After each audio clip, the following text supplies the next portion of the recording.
Bonjour à tous, je suis Rebecca McLaughlin-Istam et cette semaine nous allons découvrir les ambitions des Émirats Arabes Unis en matière d'édition en visitant la Foire internationale du livre de Sharjah. Nous vous ferons découvrir cet événement qui présente plus d'1,5 million de livres et attire quelques-uns des plus grands noms de la littérature régionale et internationale. Je recommande l'écriture comme une forme de thérapie pour tout le monde. Puis nous verrons comment la jeunesse des Émirats Arabes Unis vit sa passion du livre et du savoir.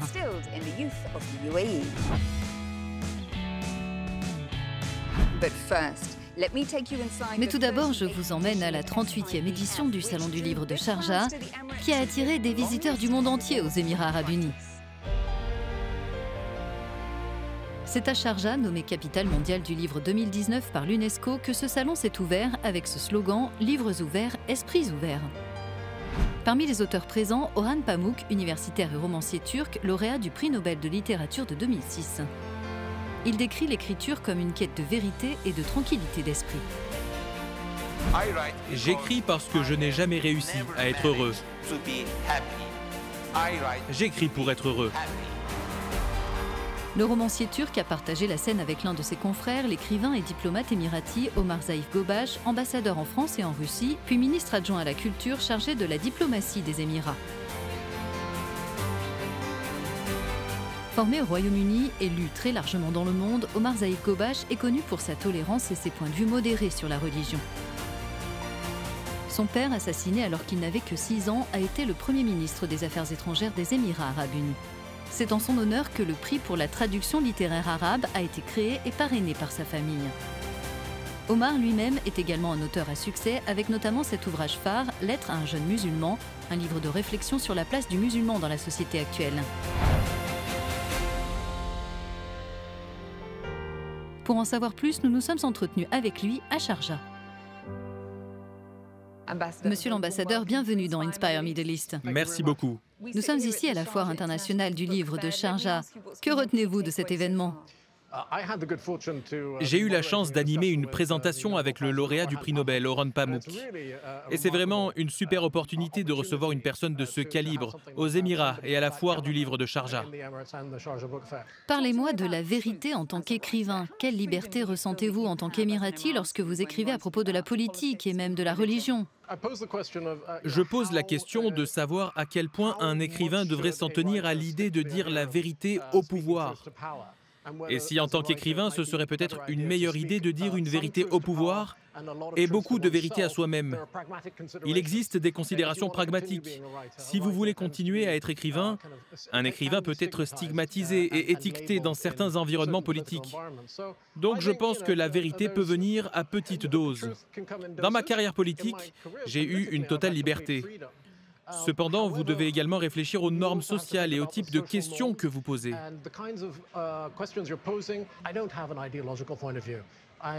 Je n'ai pas de point de vue idéologique. Personnellement, je n'avais rien à faire de spécifique pour battre les gens. Au contraire, je souhaitais utiliser le livre que j'ai écrit pour mieux faire comprendre l'intérêt des gens pour ces questions, pour savoir si les questions que je posais étaient également posées par la société. Et dans ce sens, j'ai trouvé que la réponse a été très positive. Le livre dont nous parlons est Lettre à un jeune musulman. Et bien sûr, vous avez abordé des tabous. Vous vouliez que les gens posent des questions, que cela suscite le débat. Alors quel message clé délivrez-vous dans ce livre ? Vivre dans l'incertitude, vivre dans un monde où nous ne vivons pas dans des sociétés fermées, nous vivons en interaction avec d'autres personnes, d'autres confessions religieuses, d'autres langages et technologies qui modifient la façon dont nous interagissons les uns avec les autres. Tout ceci choque notre sens de l'identité. Et alors, comment vivez-vous en paix avec vous-même et dans votre communauté sans avoir à vous définir selon une liste de contrôle de qualité ? C'est censé être écrit pour votre fils. Dites-moi ce qu'il en a fait. Quelle était sa critique ? Il avait 15 ans quand je l'ai écrit. Il a fait ce que feraient tous les bons fils s'ils étaient confrontés non pas à une lettre, mais à une série de lettres. Il a dit « Merci papa, j'ai autre chose à faire. Quand je serai prêt, je le lirai ». Alors il l'a lu. Il y a des passages qui l'ont profondément touché et bouleversé, où je me réfère à la mémoire de mon père, et il y a des parties qui ne lui ont pas vraiment plu parce qu'il vit une expérience différente. Vous avez mentionné votre père décédé tragiquement en 1977. Ce processus d'écriture a-t-il été un remède ou plutôt douloureux? C'était très douloureux. Et c'est en partie la raison pour laquelle j'ai insisté pour continuer à le faire. Et je recommande l'écriture comme une forme de thérapie pour tout le monde. Je chéris les passages que j'ai écrits à propos de mon père. Et j'ai le sentiment de cristalliser certaines des émotions clés qui me hantaient au fil des années. Monsieur l'ambassadeur, que lisez-vous actuellement? Pour être honnête, je lis actuellement beaucoup de livres sur le zen. Vous vous sentez très zen? Je me sens très zen. Oui, beaucoup de philosophie stoïcienne, notamment Marc Aurèle. Je lis en anglais et en arabe. Je reviens à la philosophie, car cela correspond à un projet à venir pour vous. Dites-moi pourquoi. Étant donné l'histoire du mot philosophie dans le monde arabe, c'est un sujet très délicat à aborder. Alors je pense maintenant, avec quelques autres personnes, à préparer une introduction à la philosophie en arabe qui se rapporte directement aux préoccupations des jeunes. Dans votre poste actuel de ministre adjoint aux Affaires culturelles, vous représentez les Émirats arabes unis au plan international. Quel message souhaitez-vous transmettre à l'étranger? J'explore énormément ce qui se fait aux Émirats arabes unis, et c'est souvent inconnu en dehors des frontières. Nous avons énormément à montrer au reste du monde sur la façon dont un gouvernement de notre très difficile région s'efforce d'enrichir la vie non seulement des citoyens mais aussi des résidents. Le Moyen-Orient est un lieu de pauvreté, de désertification, de pénurie d'eau, de guerre, de terrorisme. Et pourtant, il se passe des choses incroyables. C'est ce que nous voulons largement diffuser. Merci beaucoup, c'était un plaisir de vous rencontrer. Merci beaucoup. Inciter les jeunes à lire est un objectif clé à long terme des autorités émiraties. Et il existe un institut dans la capitale qui place l'alphabétisation au premier plan de ses ambitions. Salim et Saïd nous en parlent. Maïta Al-Kayat, auteur de livres pour enfants émiratis, décrit le personnage principal de son prochain livre d'images, Ummi Moussa, une femme grincheuse qui vit dans le désert, mange des coléoptères et s'attire des ennuis en se mêlant des affaires de ses voisins.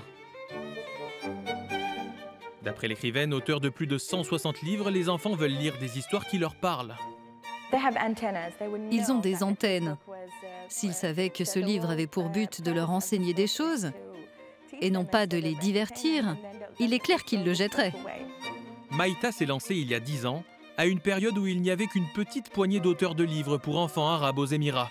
Les livres créatifs étaient principalement en anglais, enseignés dans des écoles internationales et traduits en arabe avec plus ou moins de réussite.